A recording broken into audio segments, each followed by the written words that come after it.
Round 13 of the URC saw some big wins, some very disappointing performances, but also some really historically successful teams not performing up to their highest standard, but also a South African clean sweep. So this round 13 of the URC was absolutely awesome. It's so good to have the full tournament back. Yes, the previous week we had a few games, some South African derbies as well, but to have the whole tournament back, it just made me realize how good this tournament really is. And now we're getting into the business end of the tournament. It's getting extremely serious now. In this video, we're going to be going over some of the results, some of the talking points, some of the storylines, and what lies ahead for some of these teams. It's going to be a very exciting next few weeks of rugby, and I cannot wait. The Champions Cup coming up as well. So if you guys do enjoy the content, please don't forget to like and subscribe to help the channel grow.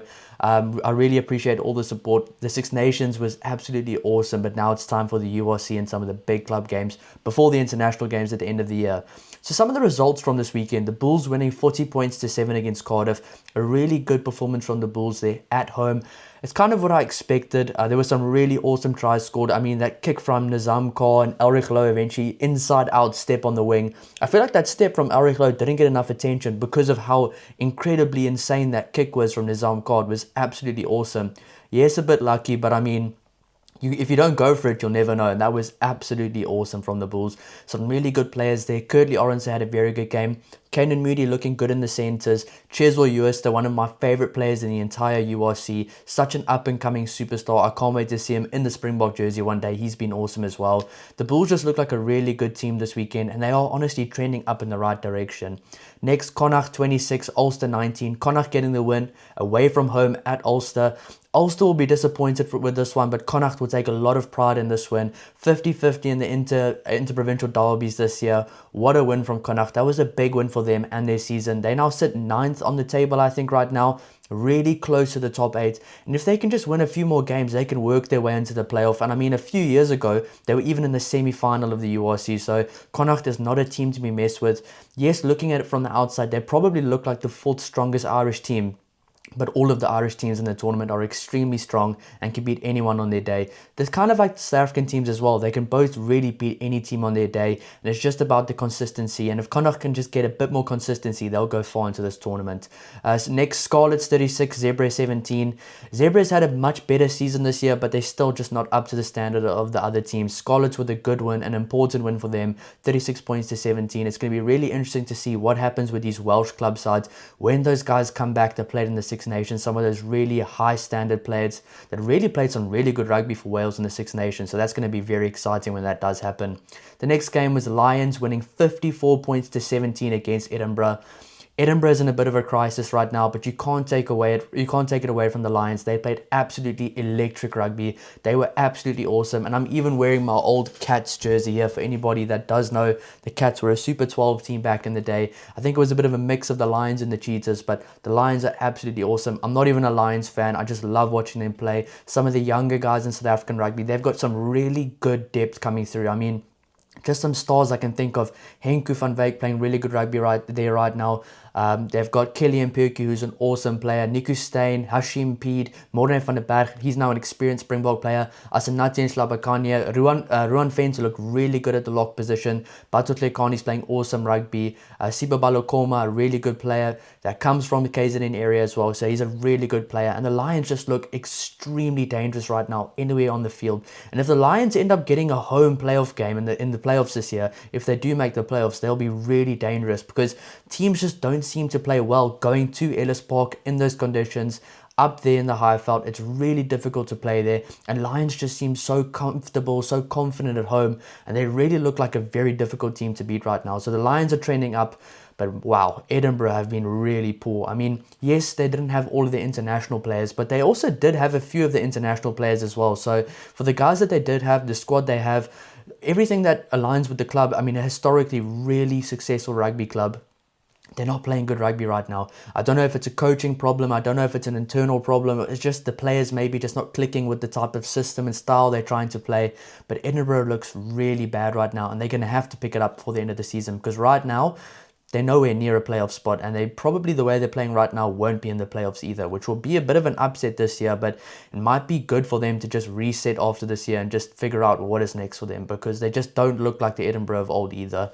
Next up, Benetton 31, Ospreys 19. Benetton, one of the stronger teams in the tournament, not spoken about enough, but Benetton at home can beat any team on their day. And Benetton, just if they can start getting wins away from home, they'll be a much better team in this tournament. But I always enjoy watching Benetton play. I mean, when my team plays against Benetton, it's always a game I like to watch because they've got some really good players. And when all those players return as well, it's going to be very exciting to watch. And they are also really making a push for the top 8 spots. But we'll get into that after the other results. Sharks 45, Munster 0. A very disappointing day for Munster. Yes, they didn't have their best international players, but irrespective of that, Munster is known as one of the best club teams in the world, historically even as well. This is unacceptable from them. 45 points to 0. The Sharks played a very good game, and probably the final 10 minutes scoring 3 tries also does flatter the Sharks a bit, but the Sharks were much better than Munster almost everywhere in this entire game. Munster really have to go back to the drawing board because this weekend coming, they're going to be playing against a very strong, motivated, and just full of energy Bulls team with some really key players back as well. So that's going to be an interesting one. Sharks with a good win. They're going to be playing Cardiff. Cardiff's going to be looking to bounce back. But I think the Sharks are going to be able to win that one and quite comfortably. The Sharks are looking really good right now and are probably my favorite from outside the top 8 to really push for a top 8 spot. So it's going to be very exciting games coming up. Then Glasgow got the massive win, 38 points to 17 against Leinster. Not the full Leinster team, but also not the full Glasgow team by any means as well. Leinster still had some really good international players. Erges Snyman, Rico Ioane, Robbie Henshaw, Hugo Keenan.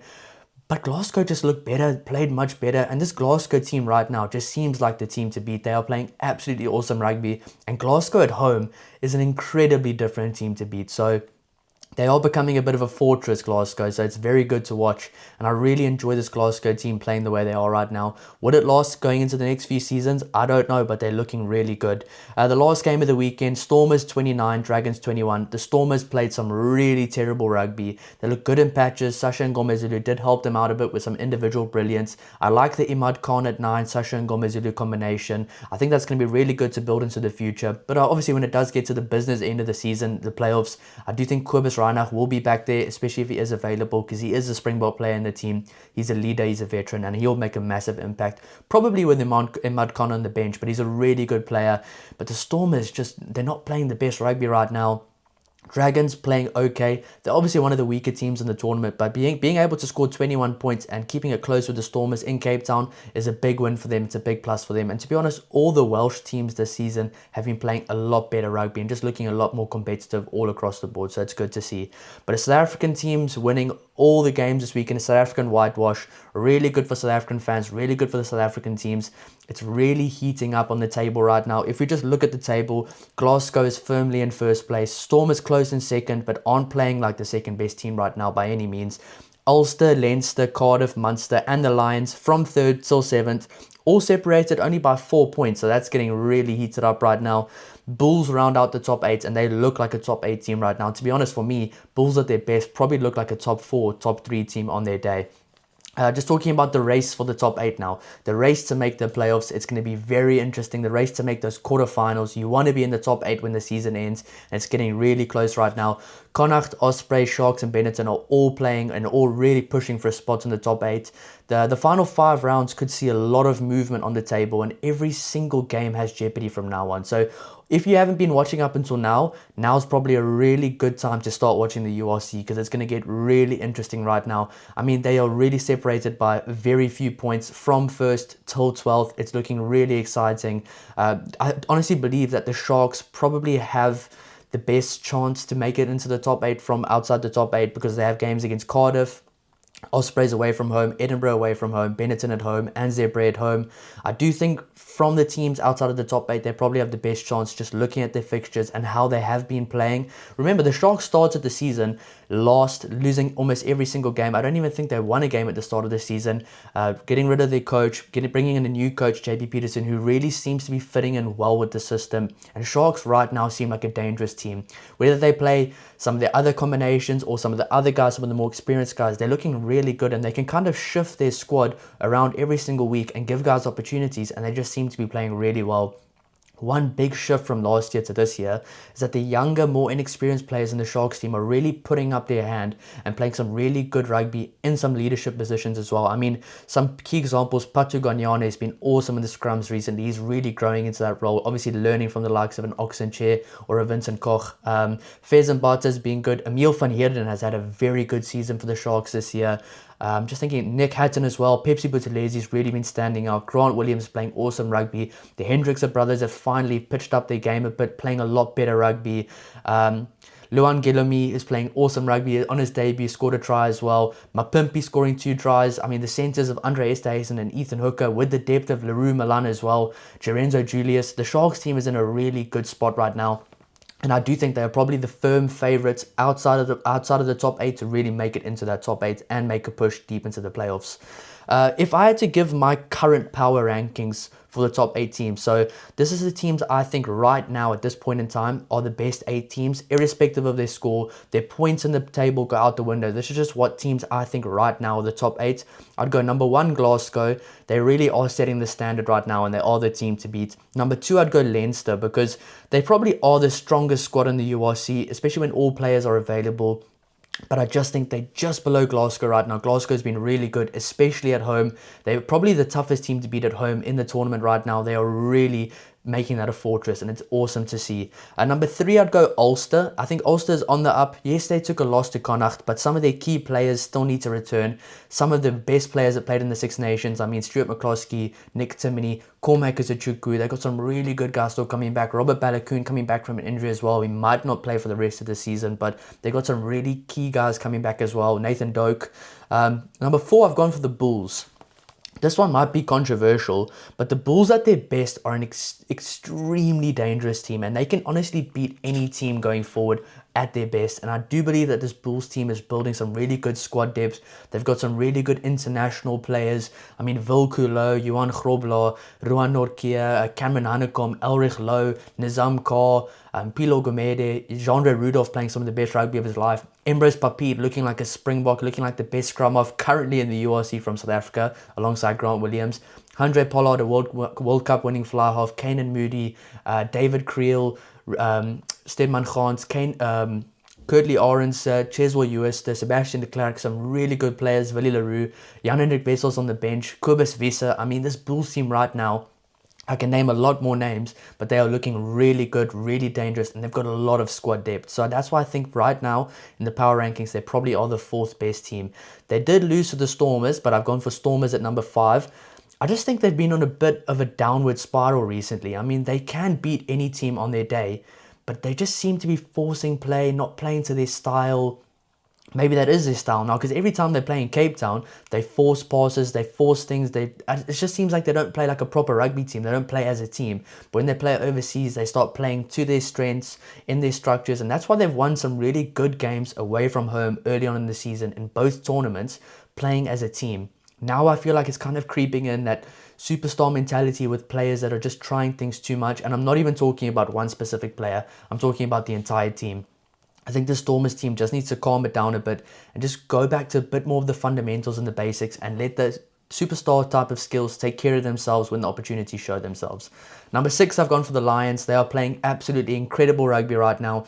It was close for me, number 6 and number 7. Number 7, I've gone for Munster. They probably are better than the Lions, but right now the Lions are playing some exceptional rugby. I mean, they won the SA Shield as well, which is really difficult to do in the South African derby. So they've just become a completely different team from the last few seasons.